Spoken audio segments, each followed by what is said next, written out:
Reg Bolton. Now, Reg Bolton is famous for creating the suitcase circus movement.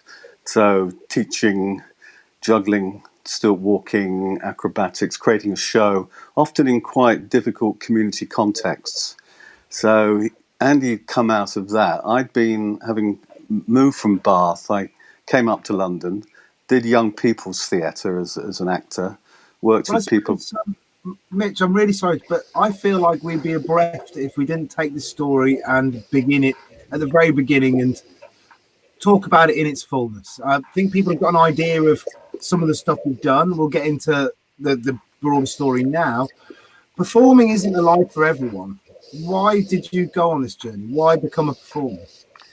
I think it was just the joy of the exchange with the stranger. With the strain, it made the world for me more vibrant, more alive. I think there's also lifestyle choices there that you wanted. You could earn money doing it. You could be paid to play. You felt alive doing it. You felt you were offering something to people. You felt there was something creative, useful. There was something about the joy of an audience bonding and forming. And when did these thoughts start coming to you then? Did they start coming to you as a young man, as a child, or as a teenager? Not particularly as a teenager. I think it's when I was at college, I was involved with a group of people who were interested in this whole idea of the arts lab movement, of doing theatre that maybe was a little bit different, would take place in unusual places, and those seeds were sown when I was at college. And then when at college, but then when I left, I gravitated to Bath and joined the workshop, and then found that I enjoyed that. You gravitated to Bath. Sorry, say again. So you leave performing art. You leave your performing arts course, and then you gravitate to Bath. Yeah. When you leave the course, is it because you know about these theatre labs and about this kind of thing? Is that what pulls you there? Yeah, it was having a knowledge of it, having a kind of interest, if you like, in that kind of what was then a kind of counterculture, really, and Bath offered the opportunity to explore that. Again, it was a voluntary organisation. It's a group of people. Can you talk a bit more about the organisation that drew you to Bath? Well, it's one guy called Phil Shepherd founded it, arrived in Bath, found some premises, and various people gravitated to it, mainly kind of from an artistic background. But there were people who wanted to work creatively, but interactively with a community. And again, I think there was idealism is the wrong word. I think there was this genuine sense of trying to affect change in the community and bring the arts to everyone. And the idea that everyone is an artist somewhere behind that. So what was your first time in Bath like? You first arrived at Bath. What's the experience? Well, immediately there's kind of a community that you can kind of relate to, really, because immediately somebody puts you up. There was a kind of a supportive network of people. Now, whether this is something to do with the kind of 60s ideology, philosophy that's still percolated through. Well, I suppose what year is this? Is this in the 60s now? I mean, I don't know. We're talking early 70s, so but that legacy would sort of reverberate a little bit, and that ethos of communal activity and the arts for everyone there was a kind of a philosophy of social change behind it, really. So did you go and join a hippie commune, to use a very crude term for it? Well, not really, because there was very strong feelings about not becoming like that as a community arts workshop, not for it to become kind of rarefied in that sort of way. Hence the Can you explain a little bit more when you say you didn't want it to become rarefied? What were the things you didn't want to be? I think there were some people just literally within the arts workshop would say, look, we don't want people to think there's just a bunch of hippies doing something here. We want to be constructively offering cultural activities that are transformational, both for an audience and for participants. So there was a clarity about not wanting to create a sort of marginalized sort of identity. And that was hence, like the Natural Theatre Company came out of that in a way. And initially working on kind of issues around planning, there was this idea that they would build a tunnel under Bath, which would have been very disruptive of the architecture. So a show was created around that. It was later that they evolved into the kind of animation walkabout sort of theatre that they're kind of well known for. But there was a kind of their philosophy was accessibility and not to be seen as in an identity that was maybe alienating to some sectors of the community. They didn't want to be a niche subculture. Correct. And although everybody had the same wage, the same low wage, but it seemed to go a long way during those days. And so I assume when you arrived there, just to drag you back into the early part of it, people welcome you. Oh yeah. But there's another little secret there behind this, which was that my girlfriend at the time, she got a job as the secretary for the Bath Arts Workshop, and we were living in Nottingham, so I came down with her. So she was the only person who was paid at the Arts Workshop, £6 a week. And so, were you living with a girlfriend then? Were you I was, yeah. And then I joined the workshop as well. So I thought I'd better mention her influence there. Yeah. And so, how do you grow inside that environment then? Are there ideas and things that start personally percolating inside of you about what your craft will be and become? I think it's often about people you meet, actually. I was kind of, my artistic passions were kind of European films and some of the films which had sort of strong visual imagery. And one of the guys involved with the workshop, it's interesting, a lot of people involved with the workshop were art college students. They'd all come from art colleges. And visual arts. Yeah, rather than the sort of drama colleges, more visual arts colleges. And there was, companies like, Welfare State, who were famous in their era, and they're probably still going in some form, but they were all, they came out of art college backgrounds as well. So there's a strong kind of element of the visual in the performance. And again, people you meet, their aesthetic would rub off on you. And I joined Exploded Eye as that was set up by a guy who'd come from art college and wanted to create visual theatre in the streets and in unusual environments. So, and that kind of, once I started doing that, you develop a taste for it and start to develop your own artistry with it.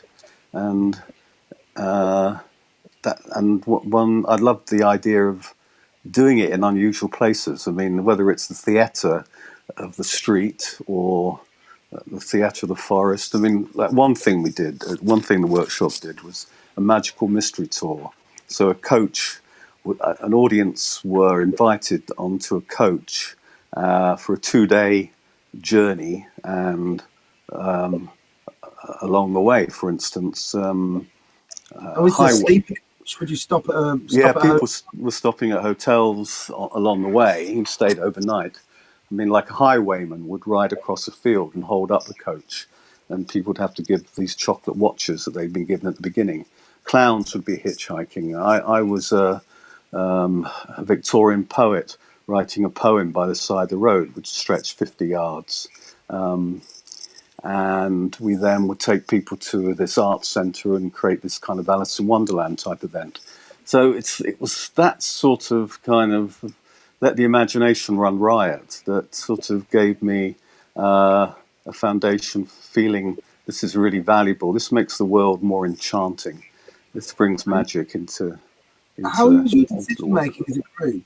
Sorry, say again. How was your as a group? How was the decision making? Because it seems like you Well, guys are all equally creative and yeah. interested in craft. I mean, there'd be discussions. There might even be arguments, but it was the we aimed at being a collective, really. So there was not an artistic director. I mean, the Bath Arts Workshop as an organisation had an artistic coordinator. So there was one person who had but the structure was all very democratic. So Lots of democracy at discussion. work, really. Wonderfully communal, but of course, human beings are human beings, so there might be a few fallouts here and there. Well, sometimes conflict is needed to find the reality of the Yeah, situation. If sure. nods and smiles, then you end up with the second trilogy of Star Wars. Exactly. Yeah. So how long did you work there? I was there for about 3 years, but I'd go backwards and forwards when I moved to London. It never stopped being a part of my life. I mean, when I moved to London, I was again involved with what I would call Bath Arts Workshop in exile. But there were the guy who'd set it up then became the arts officer for Tower Hamlets. So, and he brought a lot of he initiated lots of community arts events in Tower Hamlets, and I got involved with that. Is that why you moved to London? East London, yeah. So you saw that option, you thought, well, I'm going to go here and try something new. Well, or I came up with Exploded Eye because the guy Roland who founded it with me had moved to London, so I came up with him, and we worked in London together. We did an event at the Serpentine Gallery, like a video show, which then toured Scotland. And then I worked with a young people's theatre company in the East End called Thud Theatre, and then I kind of connected with all the Bath people who were then in the East End doing community arts, and of course that's where Maggie Pinhorn was based, which brings us to the kind of Covent Garden situation. Yeah, so I know people have said this before, and I know, but just for the sake of this, who is Maggie Pinhorn? Well, I mean, she started alternative arts basically. I first met her when again, the sort of, you could do many things. You could be working as a community artist in Covent Garden and still be at weekends doing kind of. I would be working with a guy called Paul Goddard, Professor Crump, touring parks, doing shows. But I worked as a community artist for a group called Street Aid in Covent Garden. How would you work as a community artist in Covent Garden? Because Covent Garden is all street performers, isn't it? Well, this was the early days, you see, before it got developed. I mean, there used to be a Japanese water garden in Covent Garden. I think it's where is it a trainer's shop now? It's where Earlham. It's basically where the Seven Dials pub is. So that area is Seven Dials. There used to be a Japanese water garden on that corner, and I actually ran a November the 5th bonfire event there. If you can imagine that, it's hard to imagine. But it was I got a bonfire built and ran the community firework display. And so, what was Covent Garden, the sort of the West Piazza and the East Piazzas and the areas we know now as spaces for performance? Were they not like that then? Well, they were completely derelict at that time. The market people had moved out to the new Covent Garden market, and there was an empty space, and developers were circling, and Maggie Pinhorn was again part of the Covent Garden Community Association, which was fighting the developers. And she also Alternative Arts started the May Fair, where the Punch and Judy Festival, which is still going. I mean, it's been, I don't know, is it its 50th year or whatever? But I would be involved with that. And with my job at Street Aid, I would be very much part of that scene. And, I'd go and watch the Covent Garden Community Theatre perform in pubs, and we would host them ourselves in this sort of young person's community arts organisation that I was working for. It's probably a bit like Paris was Les Halles in Paris before that got developed. That again was a market area, and nobody knew quite how it was going to turn out. and there weren't many people around in Covent Garden, but there was a Covent Garden Community Association, and there was a club, social club there, made up of lots of people who'd been brought up in the area, market porter families. They would all be there socialising, and the idea was to try and keep a community ethos there. There were allotments. People had allotments in Covent Garden, and the Maggie Pinhorn promoted summer shows. So in the derelict space that people still performed, where people perform now, they perform under the portico, or in front of the portico, in front of the church. And Maggie Pinhorn would program 6 weeks of lunchtime entertainment, which would be that would be advertised in Time Out, so people would turn up to watch a 1 o'clock show, and there'd be different theatre companies. And now Andy Webster, who I started Original Mixture with, he was part of a company called Skullduggery, and they performed there. So the performing was Covent Garden Community Theatre in the pubs, and all the puppeteers for the Mayfair, plus stilt walkers and other companies, and jesters and jugglers beginning to appear. Lynn Thomas. Now, Lynn Thomas was a juggler performer who would very much the first wave of Covent Garden street performers, like Tim Batt, like J.J. Waller, Sandra, the opera singer, and he would be at those Punch and Judy festivals. So this was like the early kind of the roots, really. But it was interesting that before it was derelict, before it got developed, it still had a performative identity through alternative arts promoting these summer shows at lunchtime and with the Mayfair.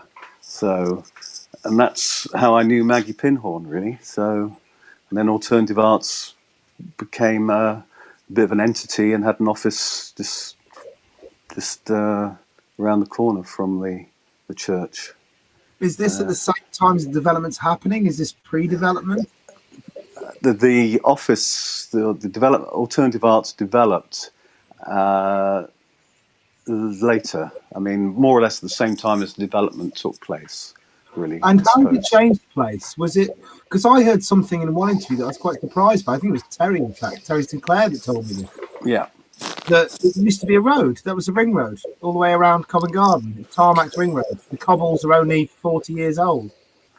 Right. Okay. Well, he probably knows a little bit more about that than I do. I'm not aware of that. I mean, my knowledge really is very much of somebody walking around and that internal space of that majestic architecture, which is the Covent Garden, the covered market, and the Jubilee Hall, and all those places. When they were empty, how majestic they were. But I guess the ring road would have been connected with when it was a market, I suppose, a thriving market. And so you saw the change. What did you see the place changing as it went? It's a kind of gradual thing, really. I mean, the gentrification came much later. The street performers were fairly autonomous in the early 80s. I mean, when Andy and I formed Original Mixture.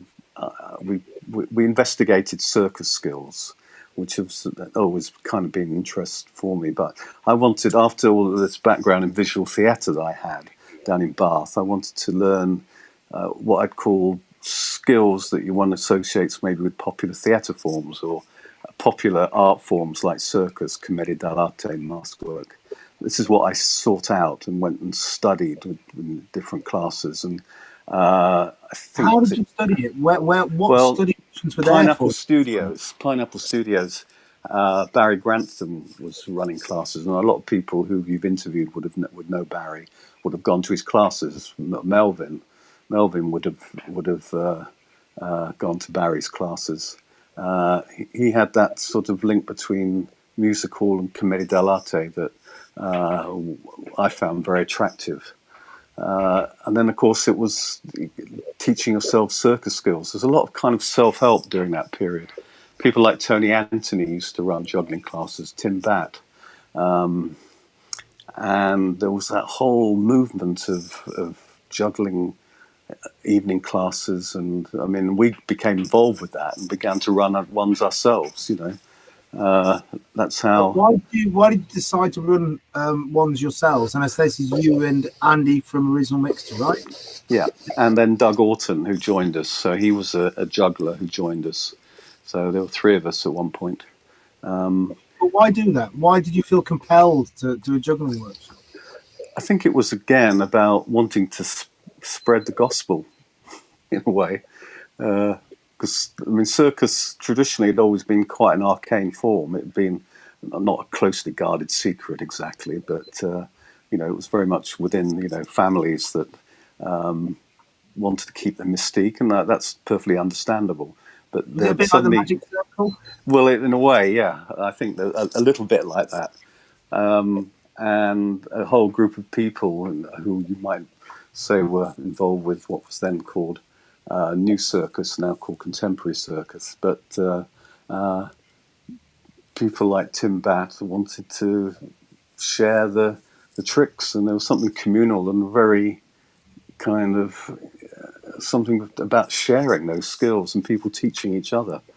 And then we felt that, again, we wanted to... I think it was we both had backgrounds in community arts, Andy and I, so we felt we wanted to share the skills and disseminate them. And a young boy called Alex Dandridge came to our classes in Brixton. You know, he was, I can't remember how old Alex was then, 15 or 16. So we taught him to juggle. And when I saw him at Alex was a young virtuoso. Well, he learned really quickly. I mean, and he was totally dedicated. And we helped him with his development. We had friends who had a coach, a bus, and we went to International European Juggling Convention. We took Alex with us and took him under our wing, really. And he would also help us sometimes with shows. He'd do a little bit of stage management for us. But his skills became sort of overtake ours, really. So we ran those workshops. That was another wing of what we did. Basically, Original Mixture settled on, we did shows that we toured parks with, and they were narrative, and the juggling and unicycling, stilt walking were integrated into sort of stories. Then we did a kind of a circle show, which would be more feats and tricks, if you like, but done in a slightly surreal visual way. And then we ran the circus workshops. So there's three aspects to it. Sometimes we create circus shows with local communities. So to drag you back a little bit, what was the first Original Mixture show? Like, when you decided we were going to do something together, what was the first thing you did? I think it was like an outdoor barber shop. So we had these outsized props that Andy had from working up in Bradford when he was working in Play Space. So giant wooden razor and giant scissors, and we'd get somebody up and put lather around them. And I think I would get on a unicycle and try and shave him on a unicycle. I think that was our first. That sounds wonderful. It was written from the props. We've got these props. It was very much written from the props, and we'd learned stilts, and everything had to be sort of self-learned, really. But Reg Bolton had been he'd been a great influence on both of us, and we'd learnt the skills through him. And then after that, we did about 4 different shows with stories, which were park shows, and we'd put on in theatres. And then we would test material out in Covent Garden. So what was your first Covent Garden show like? And I suppose what was Covent Garden like when you did that first show? Well, I think we did that one. I remember doing it at Seven Dials because Covent Garden had a festival. I mean, there were all these neighbourhood festivals around London at that time, due to the GLC and their idea of bringing the arts to everyone. So, and it was a great festival, Covent Garden Festival. I mean, a lot of great performers there. I remember Tim Batt performing there, and lots of interesting theatre companies putting their sets out on Earlham Street and so forth. So I remember us doing it in the Seven Dials area, just outside the pub, and we would have done it in front of the church as well, in front of the portico. We did another show which involved magical illusions, like floating broomstick. When you did your stuff out the portico, we'll get back onto your stuff in just 1 second. When you did it outside the portico, was this after the renovation? This is in the early 80s. Yeah, and sort of, yes. It was original mixture started in the early 80s. Sorry? Were there other performers around? No, there was definitely, there was a scene there. I mean, it was Tim Batt, J.J. Waller, Sandra. Chris had been there at that time? The Piss? Chris Lynham? Chris Lynham was around as well. Probably a little bit later, slightly later from that. And how did you guys organise between all of you then? Because you're in the space, how do you share it? Now, I'm trying to remember how we did it, but it was all... there were no kind of restrictions. I guess you just spoke to each other, and whoever got there first would start, and it was all very matey and cooperative, from what I remember. I mean, the late Bernie Bennett was one of the first people to do a rope show there. He tied a rope between the two pillars, put two plastic pigeons on it, and walked across it and jumped over the pigeons. That was the finale of his act. It's not a bad little trick. That was no, it looked great visually. I mean, because he'd got the rope tightened as best he could between the two pillars, and he'd come out of the Desmond Jones Mime School, so he's doing kind of quite a lot of the crude pigeons, the plastic pigeons. Great. So he was part of that early scene. There was Tony Anthony, and it kind of evolved, you know. We had the Mendizes, which was Dave Spathke and Chris, and it was kind of an evolutionary thing, really. I mean, but there was, you know, everybody knew each other, and we progressively started to work through alternative arts as an agency. And just to say about the progression of the work while you're there, was the borrowing from other people's acts something which is quite pervasive in street performance now? Did you guys all begin to homogenise together, or did everyone have their own thing? And in terms of the acts, the quality of the acts, a complete variety show. Nobody was the same as anybody else. Completely individual, total individuality, both in terms of content and the individual style of all the performers. And do you think there's a reason why there wasn't, as we see now, nicking between the acts? Because you do see this sometimes. An act will they'll go, oh, it's good, and the other people will pick it up. I mean, there would be a certain generic vocabulary that would sometimes, particularly the bottling speeches, you know, and there'd be certain acts that would be, if you like, classic. I mean, like eating the apple while juggling. I mean, that's something that's kind of was a universal kind of vaudeville vocabulary. So there'd be certain punchlines, you know, that people would use, which people might borrow from each other. Or, I mean, when the Mendizes came to Covent Garden, they'd been over busking in San Francisco, and they'd picked up some lines there and brought them back. And I think that, you know, there'd be a certain amount of circulation of vocabulary, but everybody's individuality there. I mean, I think the skills were there, but there was a lot of good character work, if you like, as well, and that gave the individuality that nobody was like anybody else, even though there might be a shared bottling line or something like that. And how much did alternative arts have an influence in the beginning of the street performance scene? Well, I think they had the. I mean, again, the memory cells need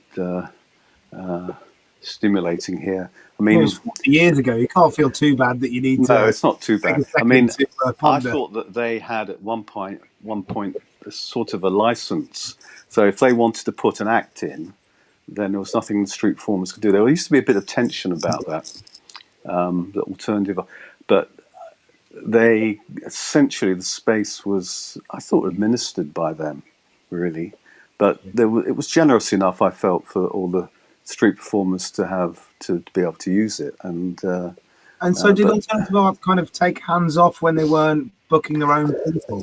depends who you talk to. I think there was a lot of politics around that period between and tensions sometimes between the organisation and some of the performers. But I think overall there was, I think the overall way it worked out, I think was quite nicely balanced. They would sometimes put in like a particular conceptual arts day or something, or a contemporary dance day or something, which would mean that street performers couldn't necessarily bottle that particular day. But I think it was reasonably well balanced. And of course, there was always that amazing Christmas dinner outside the portico, like a beggar's banquet. All these long tables put out there, and alternative arts would serve all the food, and all the street performers would sit outside, sometimes in the snow, and eat and drink merrily in December. And is this classic? Like I know in Germany they have this thing where the servants or the people Yeah, who work for them they'd switch roles. that was the kind of yeah. I mean, that would be maybe the hidden undercurrent of it. That they, I mean, you could say the converse of that was that they were running the space. But I felt I mean, their parties were great. Their Christmas parties were great. A lot of street performers would go to that, and people from the alternative theatre scene and everything, and some people who'd periodically perform in Covent Garden, but wouldn't necessarily be one of the regular performers, but they would periodically work there. I mean, I thought that was a healthy balance. There were the regulars who got could inhabit the space most of the time. Yet there would be visiting companies and be brought in, and I thought it was a golden era, really. Yeah, I think potentially that's one of the problems that Covent Garden's had for a long time is it's had so little influence from the outside on it. It's become Sure. so acultural, Sure. Yeah. Street performers talking about street performance, talking about street performance, instead of having theatre companies come in and bring new ideas into the space and bring new concepts of what the space could be. It was a real cornucopia of performing arts there, and I always thought alternative arts did essentially a good job, although some friends, if you like, from the performing community wouldn't necessarily have agreed with that at the time. But I thought it was a healthy, broad church of stuff. I mean, we were, as a company, we would be mainly going on bookings from alternative arts, but because we knew everybody would be part of the social scene there, and we would test out material. So we would come up with a new show like the Fumblini twins, which was a kind of a troupe of failed jugglers who finally make good in their show. We did that in America, but we tried it out in Covent Garden. Same with Not a Con Circus, which was like two spivs setting up a kind of a circus that starts off as like completely they can't do anything, and it's all a mockery, and then the skills start to come out. I mean, we would try that out there. And also you had the Christmas pantomimes, which were done outside, and the street performers would get together. Somebody like Rob Ballard, who was Eddie Izzard's initial partner, perhaps would write the script, and all the street performers would come in and participate in this outdoor pantomime. Sounds like there was a real community, and there was a strong sense of community, absolutely, and I'd sort of loved that whole period. Really, I mean, you know, you don't have to be somebody who likes to go to pubs, but you knew where the street performers were going to be, in which pub, and you know the all the gatherings at Christmas and stuff with all the performers, and of course you get people who come over from Australia and the States who were part of the scene, and it was a real strong community sense there, and that would carry on with some of the bookings and with some of the, you know, everybody got sort of international work. You know, we were at expos. We were at the expo in Australia with again with, you know, performers one would know from Covent Garden, and you'd see them at festivals that you'd been booked in by alternative arts. There was a massive sense of being part of a movement and part of a community, which I thought was really powerful. That was sort of 80s and 90s. We're talking, yeah, 80s up to that decade. I thought was a kind of artistically it was stimulating. There was a lot of variety there, hence Variety on the Move as a good name for an agency. And what's Variety on the Move? Variety on the Move was an agency. The idea behind it was street performers to run their own agency. So, and that's what they did. But if alternative arts is there, running an agency and managing Covent Garden, how is the polite neighbours somehow? I mean, Variety on the Move didn't last quite as long as alternative arts, but I think the idea was that the street performers to take control of their destinies and to set up an agency that was run by street performers for street performers. Was alternative arts there at the same time then? Yeah, there now. we would work for both of them. Okay. We would. I mean, Variety on the Move organised a whole lot of us to go to a Dublin Street Festival. We went up, but that was that was a VOM gig. I mean, that's what we called them, VOM. That's what they became known as, their acronym, Variety on the Move. So it's a VOM gig. It's an AA gig. And you say they didn't last long, so I take it the last. Well, I can't remember. I mean, when I say long, they didn't last as long as alternative arts, but I mean, they must have been going for about 5 years, at least, I think. So how long did alternative arts last then? Well, they're still going, but they're not in Covent Garden now. Okay, apart from the May. I mean, as a name, they're still going. Yeah. So I suppose the question for this is how long did they last in Covent Garden then? Wow, 20 years, I'd have thought. Okay, so they were there almost until the end of the 90s. I think so. Yeah, definitely. I reckon by would it have been that long? I mean, I know they moved out to sort of Hackney, and they took offices there. And the only thing they did in Covent Garden was the Mayfair, which they still do. They still run that. That's with the well, I know it as the Punch and Judy Festival, but exactly, yeah. And so, how did your work develop then as the double act? You're doing a lot of theatre shows. You're doing circle acts. Yeah. I think the circle acts are you kind of more standardy kind of. We're going to do this thing, and then the theatre work has got story, narrative-driven stuff. Yeah. Well, we did both. I mean, they were kind of separate entities in a way. I mean, they fused. We worked at the Hong Kong Children's Festival. So we performed our narrative-based show there, but we were then also taken on by the Hong Kong Fringe. So we stayed on and we did our circle show, which was a kind of abstraction from the narrative show. We could abstract some of the acts, and they're always done in a rather absurd way and with a certain visual integrity.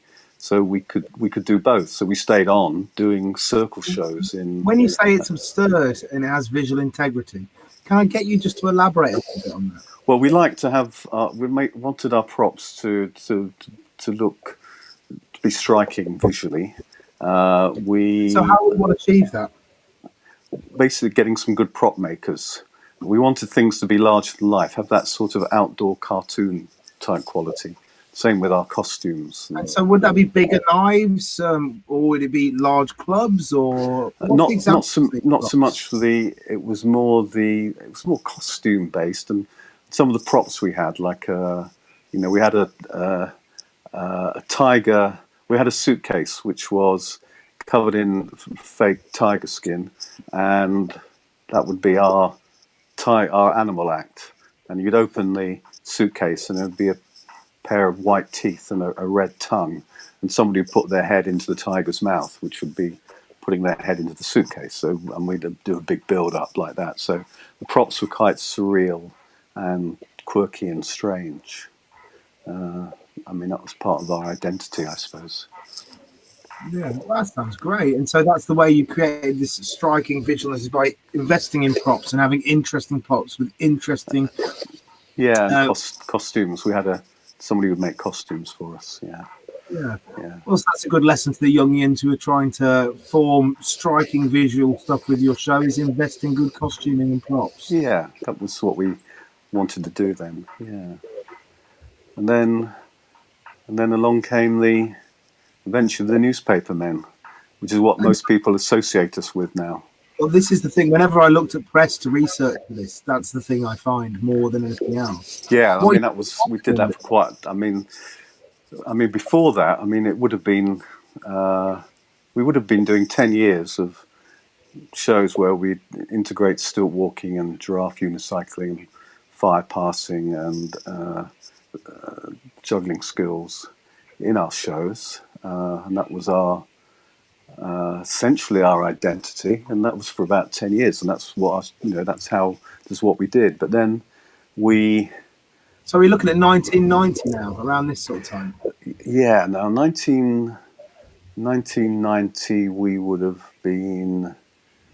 still been doing that work, but we began to bring in we did an early version of the Newspaper Men as a kind of an accompaniment to doing our circle shows. So this was 1990. That would have been Texas. Yeah, we were in Houston, Texas, at this festival called Houston Celebrates Great Britain. And it was ourselves and Belfast Community Circus performers from that, Natural Theatre Company, Welfare State, and we were still doing our circle show then, and we weren't doing the Newspaper Men at that point, and that was 1990. So we were still getting a lot of work doing circusy bass shows and slightly surreal stilt walking images and so forth. And so the Newspaper Men would have come just after that. And was there a reason why you decided to put that in? Just out of exuberance. The exuberance of creativity. Hey, let's do this. The idea wasn't to jettison other things. This seems to be working. This is interesting. We're getting a good reaction here. Why don't we? What is the Newspaper Men? Just for people who might. It's a variation of an old musical routine where people would have fake hands and often in a box, and then they could operate things coming out of the box. So it's like ventriloquism. Well, not really. It was more that because you've got fake hands, you can do sort of puppetry, if you like, with your actual hands. But the illusion is that you're holding something. So where are those hands coming from? And we did it. Where it actually came from was a show we had. We needed to have somebody in a disguise, and we came up with this idea of, and I think we have to give credit where credit's due. I think one of the formative influences was a girlfriend of Andy's who was working for Little Angel Marionette Theatre, and this image was in a show for about a minute. And we both thought, there's something in this. This could be interesting to try as a walkabout piece. And so... What was the image that was in that show for about a minute? Sorry? And what was the image that was in the show for about a minute? Somebody in a raincoat reading a newspaper. the arms were false, so his hands were free, for a puppet to come up behind the newspaper, and that was the. It was just a disguise for a minute. It's got legs, that puppet. It's got legs. And we thought, this is, so Andy tried it out. I think we were in Pittsburgh. We were in America doing the Three Rivers Arts Festival that had come. We got that gig through Alternative Arts. And we're over there with Randolph the Remarkable, John McKenna, Les Bubb, whole package of us. And we were doing our Fumblini Twins, our failed juggling troupe, and Andy tried it out, and it was effective. And so we then thought, well, I'd got my roots with Natural Theatre Company, and I thought, well, let's try this as a animation piece. So we got 2 newspapers, 2 sets of false arms, 2 sets of raincoats and trilbies, and 2 puppets that were made, in fact, by Richard Robinson from Covent Garden Community Theatre, who still does the posters for the Punch and Judy Festival. I was told your puppets were made by someone who worked on Spit and Image. That was what I was told. Yeah, he did. I think Richard did work with Spitting Image, but I don't think at that time he did. I mean, I think he had a lot of people worked on those animating puppetry, who were not necessarily from a puppetry background. Richard was, and he made puppets. Covent Garden Community Theatre had always had puppets in their shows.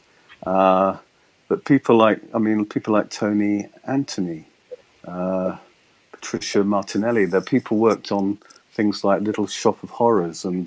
Patricia's watching, by the way. Okay. Yeah. People worked on. That's good. Star Wars. I'm sure that was it. Toby Philpott, who worked on one of the Jabba the Hutt, and certainly Dark Crystal, and so it was interesting. A lot of people did get into that, so there was always a connection there. But it's Richard Robinson who made our puppets. And just one more thing as well. You used the word animation and to animate, and I've got a loose idea. When you use the word an animation piece, you don't necessarily mean like puppetry in itself. It means something else, right? Yeah, I mean, I don't know how the word. People called it walkabout, and I always felt that walkabout slightly sounded as if it was like a bit casual as a term, really. It's just a walkabout act. Whereas animation means that you're changing the environment you're working in. You're creating relationships with a lot of people, with an audience that's a bit unsuspecting, because you haven't drawn an area around you that denotes a performance area. You're walking through the crowds and surprising them, if you like. So that's why it brings animation to an environment. I think that's why I've always used that word. Yeah, and I completely get it. I went to Glastonbury the first time last year. I'd never been before. I'd always been a street rat. And there's just a very simple piece where people walk past smiling, tinging bells. Yes. And I thought it was the most wonderful thing I'd ever seen. Just people walking past me with this. And it created a completely different feeling for me of the area. Yeah, nice one. Glastonbury over the years has been a bit of a sort of a spiritual home, really. We all missed it this year. I mean, we started to work with the Glastonbury Free Press. So we start the last 2 or 3 years, we would use the Glastonbury Free Press as the front of our newspapers. And we would do the whole Glastonbury Festival in miniature behind the newspaper. We'd have a miniature pyramid stage. We'd have a miniature circus tent. We could miniaturize the whole festival. We could do the whole festival in 10 minutes, using the Glastonbury Free Press as the facade for. Well, I suppose we should draw back at this moment and talk about the genesis of the newspaper piece. Yeah, and so we took it from that show we were doing, and it became very effective, and it was having a great reaction. So we What was it stayed like with it. the first time you did it? The first time both you guys, because I know it was tested out with one of you. Andy did it in a show, and it works. What's the first time you've got your props and you go out together and do this piece? What's it like? It just felt like, I mean, it's very satisfying when you know that something's working. And of course, you don't quite know before you start it. And it just seemed to appeal to to the audience's sensibility. So you just feel that it immediately that it's working. And so, what kind of, to use the word in a different sense, what kind of animation was going on with the puppets? What kind of characters were they? How were they performing? They were quite grotesque, really. And they would do very simple rituals. I'd like comb their hair, smoke a cigarette, have a drink, blow their nose, and we had little props there that could we could blow talcum powder out of the mouth of the puppet, and just simple things. And they would also read newspapers, miniature newspapers, and another miniature puppet would come up behind the miniature newspaper. So little things like that, and we did this stuff all ready for the first performance. Did you have all these elements worked out? We still evolved. We evolved. I think it was at Glastonbury that Abner the Eccentric, who's this great kind of American clown, suggested because we had the puppets reading a newspaper, and then another miniature puppet would come up behind that. And then he suggested, why doesn't that miniature puppet also read a newspaper? So it gets more and more absurd. So, that would be a small evolution. And we did other versions of it. We did a medieval version as two monks reading the Book of Hours with jesters and peasants coming up behind the Book of Hours. And we did a lot of medieval gigs with it. We went to Italy and Perugia and did it there. And we also did a circus version. So it's two circus geezers with circus acts on the facade, and two clowns come up and perform with miniature and manipulate miniature circus acts, like a flea circus almost. What are you guys doing when this is happening? Are you looking at the newspaper, ignoring them? Are you? It varies. Sometimes we would look at the objects. Sometimes we'd be completely disengaged, be looking at something else. So as if it was a separate world from us. It would vary. You just try and use your instincts really, with whatever happened in the audience. So great fun. I mean, we would have been at Glastonbury this year, but I mean, we're still there, but we're not doing quite so much now. We're maybe we've evolved slightly different identities again now in our senior years. Well, just before we get to your senior years, did doing the puppets change? Did doing the puppets change your life when it happened? Did it change the style of work and the opportunity of work you had? Well, one thing that we noticed, we could put it all in a bag, whereas before we always needed our van to get around because we'd have a set to put up, or a giraffe unicycle is not so hard to take around with you, or a set of stilts is not so hard. You could get by, but I think what we found is that suddenly we could put everything in one suitcase. Well, you said that you had more than a giraffe unicycle. When you were talking earlier, you said that it was very important to have striking props. Does that mean you've got a lot of heavy? Well, we did. We were quite did have quite a lot of props in our show, and we would need a van to set up. How we managed to get to the States with all those props, I don't know, but we did. Well, flying must have been a nightmare. We must have pre-packed it or something. There was a good budget, I think, for that particular gig. But I think it made us more mobile. That was the big difference.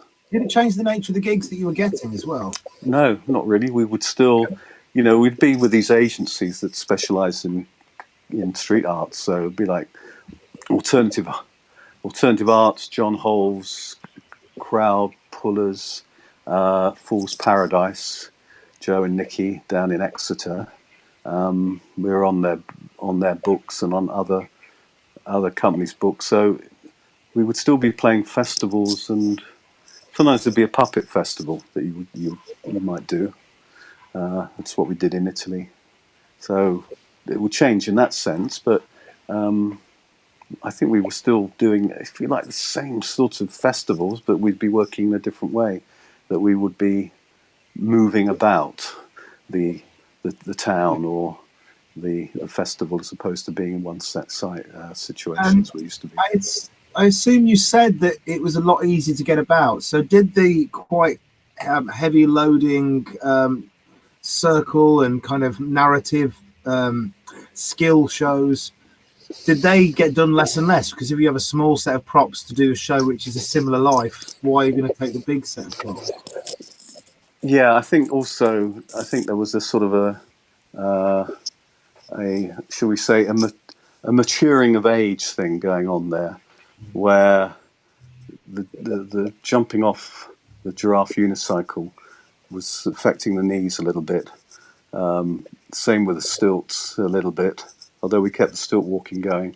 I think it was the idea that it fits this act fits our maturity. Something that we could still keep doing all the festivals, but your retiring years. Yeah, with less wear and tear, if you like. Yeah.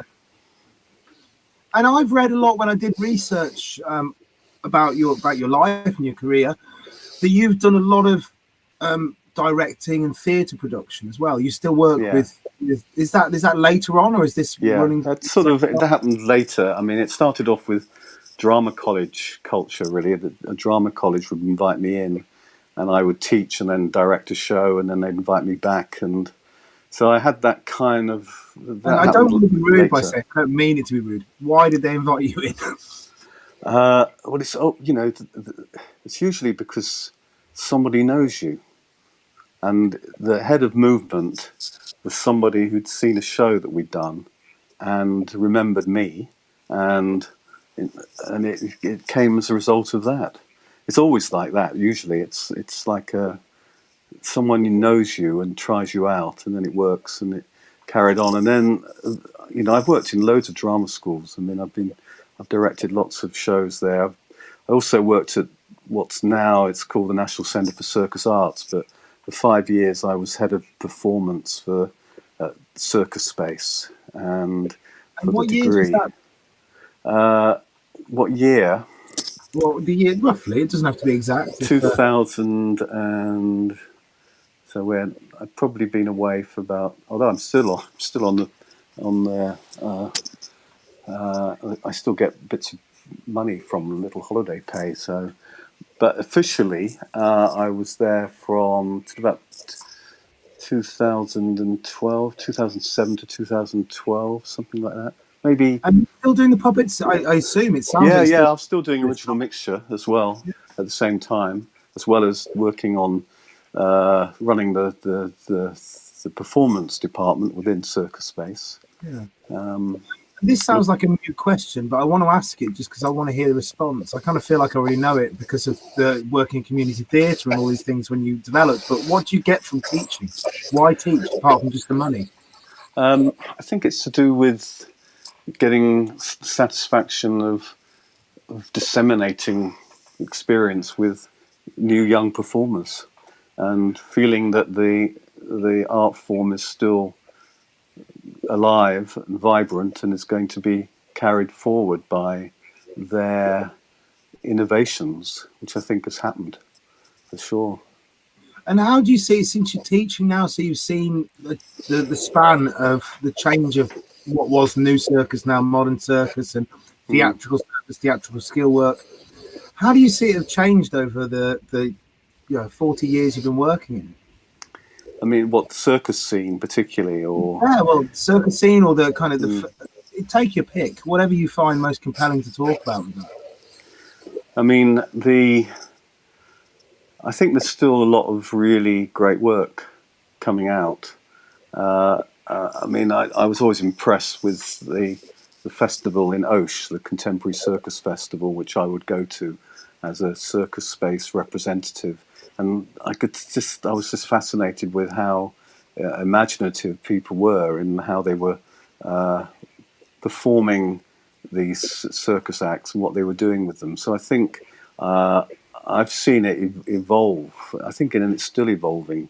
There was a period where, the Arts Council at one point didn't accept circus applications for people who had circus skills. They regarded circus as a sort of not a bona fide artistic form. So I remember that period.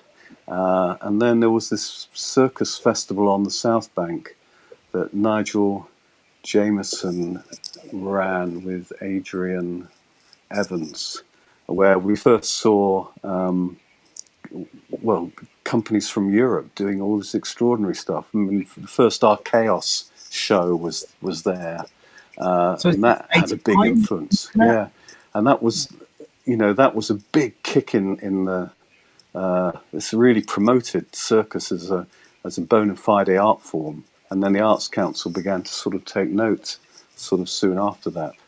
Now there's circuses. There are companies who've got revenue funding who are circus has been given a special status within the Arts Council. It's interesting that it's about evolution, isn't it? And it's about the pioneers kind of creating the groundwork and new people coming in and being inspired by it and it carrying on and the torch being passed on continually. I'm sort of an optimist about that. Sorry? Do you still drop in on the street? If I see someone I know, I don't know. I know people like Brian still, who's kind of continuity there. Do you watch shows? I will watch a show occasionally. I haven't seen one for a while in Covent Garden. It used to be, and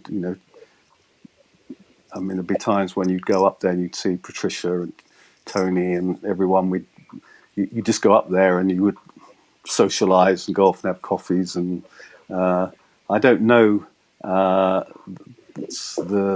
There are people like Matt Barnard who came out of that Covent Garden tradition and is now quite prolific in lots of different ways. So there are people I still associate with a later generation of performers who I would still see at Covent Garden. There'd be a lot of history there. Yeah. I don't quite know exactly who's performing there at the moment. Sorry, my phone's screaming at me. It's all right. So what happens after 2012 then? After Circus Space, the work there as a continuous tutor, do you go and do more theatre development? Yeah, I went freelance really. I still carried on at Circus Space, did a couple of shows. Then I was the mentor for they had a director in residence scheme there. So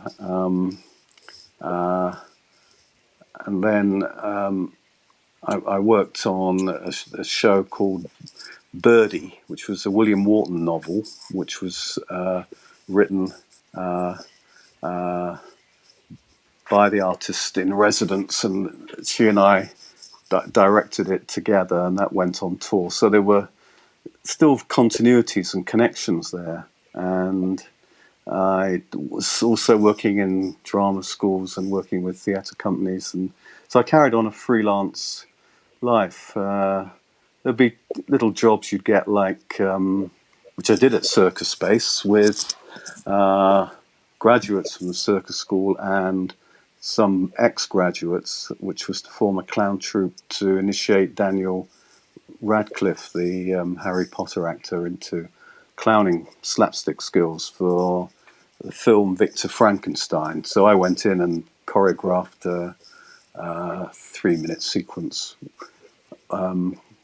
with him and other circus performers. So you get jobs like that, which would still be at Circus Space. So, there was still quite a long period of time where I was still would go in from time to time. And then I was doing drama schools. I was doing a lot of work in Ireland as well. You're a bit mercenary. I just follow the work, freelance. Yeah, it's that yes instinct. Where's the next job going to come from? And do you find doing the freelance work, the kind of mercenary work where you're airdropped in to do a piece, as exciting, as interesting as touring with Andy and doing the work that you developed together? I mean, I think it was a nice combination, because sometimes, because of I'm going to have to put my phone on charge, which means I might have to lose the Headphones. If you have to, you have earphone. to. I can tactically mute if I have to. Let me just see. Hold on. We were talking before the interview began about the wonderful evolution of technology, that now you don't have headphone sockets in any appliance that you have. Yeah, exactly. I mean, that's incredibly helpful. Slightly annoying. Okay. Okay. I think I'm back on. Should be okay now. So can you hear me still? Yeah, fine. If there's any bad sound or anything, just let me know in the comments and I can do my best to address it. So you were talking about the balance between the kind of, I describe it as mercenary work, being dropped in, and doing the work with Andy, which is your kind of developed pieces that you've developed for years. Yeah, I mean, I think there was always a sort of seasonal rhythm to what we did. So sometimes the drama college stuff or the other projects would be very useful in the winter months, if you like. I mean, they'd be busy at Christmas, and we would be busy throughout the summer, but it filled in the other gaps. And I was kind of interested in it as well, really. So it was a nice balance. And inevitably you miss whatever you're not doing. So, sometimes if you were working on these projects, you'd be looking forward to your original mixture gigs. It's always like that. But at the beginning, it was it's what I did mainly, really. I think when you began, you did a lot of community theatre. Do you still work within community theatre and outreach kind of programs and that kind of thing? Well, in Ireland, every year I've been doing a youth theatre project. So that's been interesting. And I've also been over there working with an arts lab, Cavan Arts Lab. So I devised a show based on a Ray Bradbury short story with this group, who were local performers, really, but they were amateur actors. They were part of the amateur actor scene, and formed a company there, and I basically devised this show with them, which we performed at a literature festival, and that was really successful. And that's one of the casualties of the current situation, because I would have gone back to resurrect that with them. So I would say that would be another example of kind of working with people from the community creatively. And do you see yourself going back to that after this? God knows when this will end. Yeah, who knows what we're in. I mean, theoretically, I'm going to Gibraltar this weekend. Theoretically. Now, I'm saying theoretically because everything's booked, but you can get a government announcement that will prevent you from going. So I'm waiting till I'm on the airplane. But theoretically, is that holiday or is that work? No, I'm going to work with local actors over there. I'm going to run workshops with local actors, and then do a bit of R&D with this company. They're going to do a version of the Canterbury Tales. Not this. They were going to do it this year. They're going to have to wait until next year, but they're going to still. I'm going to help them with its development. And this particular script by a guy called Martin Riley began as a street show. He did it as a one-man show. He took the Pardoner's Tale, and he would get members of the audience out to play all the other parts. So it actually began as a street show, and then he was invited to write a version of the Canterbury Tales of 4 actors, with the idea that they would double, and also members of the audience would be used. And this is the script that we're using. So I'm hoping that's going to happen. It'll be a week's work.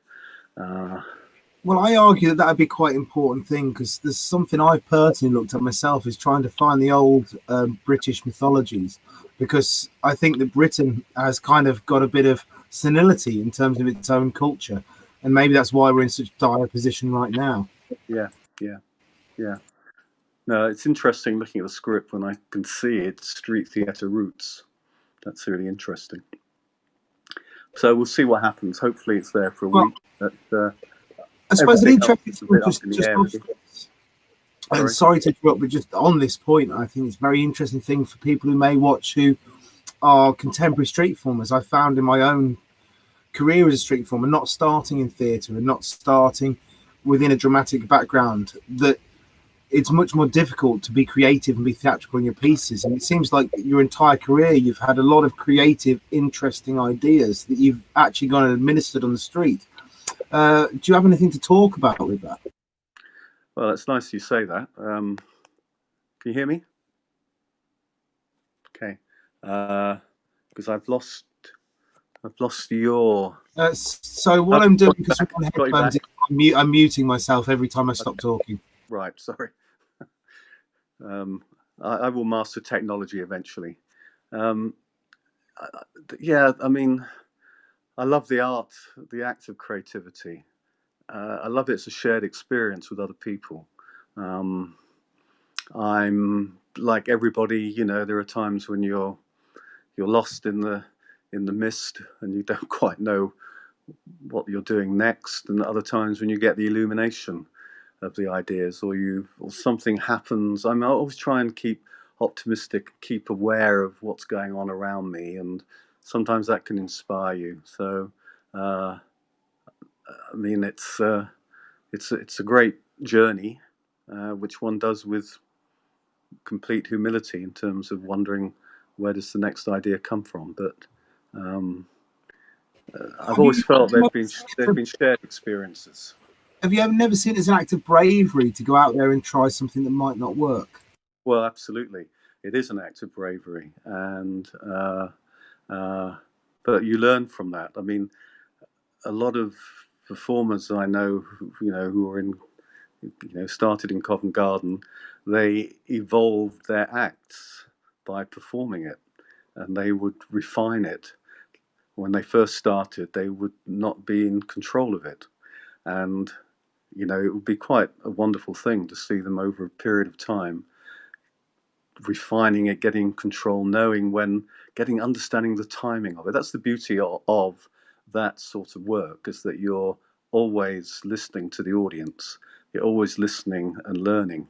You're not in a black box and you start the play and you're all the way through, and it's the audience connection which is so powerful and which you learn from. Oh, well, that was people laughed at that moment. Okay, I remember that, and that's what roots connects it to vaudeville and music hall and commedia.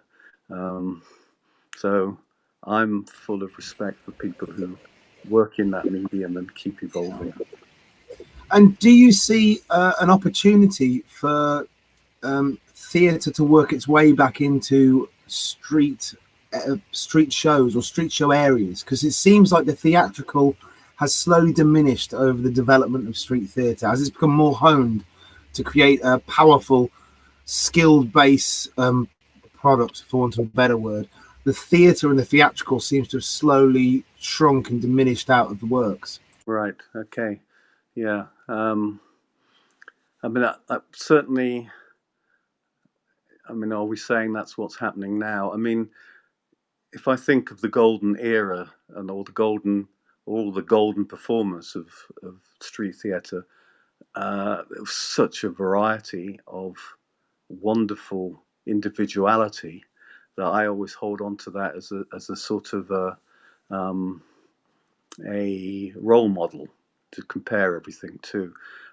I don't know enough about the contemporary situation. I know that in Europe it's alive and well. There's a lot of variety there. I mean, I guess there's that I would say that you should try and keep some experimentation and evolution going. But of course, one understands if you've got an act that works and is sustaining,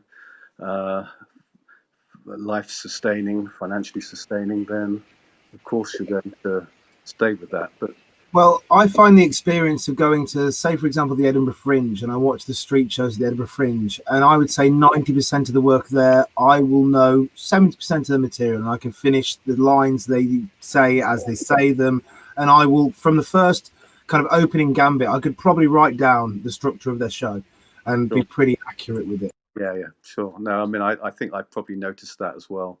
That sometimes you'd find yourself finishing the lines before the performer had said it. No, I mean, do you think that's because there was a lot more of you guys coming from a theatre background back then, as opposed to people bumping into street performance as street performance? I mean, I can only speak for where I came from. I mean, I know other people came out of mime schools, and I mean, when I first met Les Bubb, I mean, Les don't think he came necessarily from a theatre background. He just came from a mime background. I think he'd studied mime, and he'd studied with Gaulier and people like that, and he created a very individual act. So I think quite a few people came from Lecoq, and they came from or went and brushed up their skills by going to workshops and things like that to keep the imagination still kind of nurtured and fertilized. So Is this something of the, I've heard from many people about the city lit. Was there something of the city lit culture with that? Was it the fact that workshops were easily available and affordable back then? Yeah, very good point. I think there was a lot of availability. I mean, I went to the City Lit. I went to Barry's workshops there, and I also ended up teaching there myself. So I was teaching there up to about 2 years ago. I would teach drama for beginners and also mask work and commedia. So that was kind of interesting that I started. You went back 2 years ago. Is it accessible now as it was in the 80s? No? How's it changed? It's more expensive. It's more expensive now. And I seem to, according to people I know who were people who would be, if you like, my students, who I've bumped into since, have said that there's less classes there. There's not the variety there was. But adult education there, as you said, was the City Lit was the place where, for very little money, same with the Oval House workshops, that you could nurture your skills there. Absolutely. Totally accessible. A lot of us would go to those workshops. Yeah. And also the skill workshops as well were very accessible. Juggling workshops. When you were developing work in London, did you have somewhere affordable to live? Was there any element of housing subsidy or anything that you used to help develop your craft? Because I talked to some people, and that seems to be quite a recurrent theme for people. A lot of people were in housing co-ops. I was actually in. I mean, when I first moved up to London, I was in a group called Acme. Because I was with Exploded Eye then. This is back in the 70s, and we had peppercorn rent in these houses which you would do up. And Acme were an organisation that got short life housing from the council, and I think I paid 75p a week. After that, I then squatted in a big artistic studio with, of all people, Anthony Gormley. That's how Anthony Gormley started. In fact, he interviewed me to come into the space. So I was paying nothing. Then I got a council flat.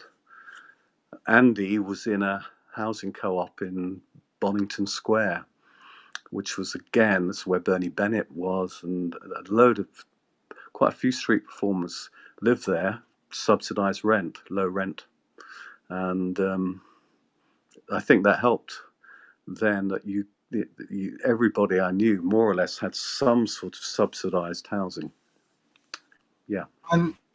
And do you think if you had something which is, inflation accounted, if you had to pay something similar to what people would pay nowadays, which would be, nowadays, if you want a single room, it'd be £150 a week for the outskirts of London. Do you think you'd be able to develop your craft in the way you did? I think it would be harder. I mean, I know some people still manage to keep the housing co-op situation going, but if you're coming into the private renting sector, it'd be more of a challenge. I think virtually everybody I knew had some sort of housing co-op or housing association, and it was people were helping each other out all the time, and telling each other about vacancies where there was subsidised housing. I think it would be much harder. I mean, it's hard to envisage what it would be like starting off again, because you didn't have to get that outlay immediately. Although it would be sustainable now for me, certainly then, starting up would have been challenging. Well, maybe that could be a reason we might postulate to the fact that shows aren't as daring in terms of their content as they were before, because they haven't had the room to experiment, maybe. Yeah, sure. At the same time, it was a very viable living. I mean, people were making quite good money in Covent Garden, and the fee-based work was it was a reasonable fee for what you were doing. It wasn't like the lifestyle was completely ever on the breadline. I mean, it was shows and then polishing shoes down the road. Sure. From the beginning, it was generating an income for people, regardless of the fact that most people had some sort of social housing perspective. It was still nevertheless viable, I think, financially. People, I mean, it was I wouldn't say it was not lucrative. That's not the right word. It was definitely sustainable, of a reasonable lifestyle. Okay, that's really interesting. I've had to, because I live in a boat, my batteries on my boat are screaming at me. They were the beeping you might have heard through the interview, anyone who's listening. We're going to pull it slightly early now and have about an hour and a half, hour and 40 minutes if we can. Is there some last things you want to talk about as we reach towards the last 20 minutes of the interview? Well, I'm just wishing everybody the best, really, in these difficult circumstances. I mean, everybody's had a real knock in the performing arts sector across the board, really. And I've been quite moved and touched by people's resilience and their ability to create and do shows, maybe with social distancing or outdoor shows. Interestingly enough, the outdoor medium is the most suitable for the current crisis. There might lead to a regeneration of outdoor work, strangely, because of the situation. But solidarity and hope and love to everyone who's in these challenging circumstances, really. And we will get out of it, and there will be a renaissance and regeneration of the arts and the performing arts, and from the street to the Glastonbury fields. So I was going to say there'd be another 20 minutes, but I don't see there being a better end to the interview than that, Mitch. Thank you so much for your time. Really. Very well. And good luck. And thank you. Everyone who's been watching, thank you for your time. Thank you for watching. Have a good time. We'll see you the next time on Whining On Monday. For now, everybody, thank you and goodbye.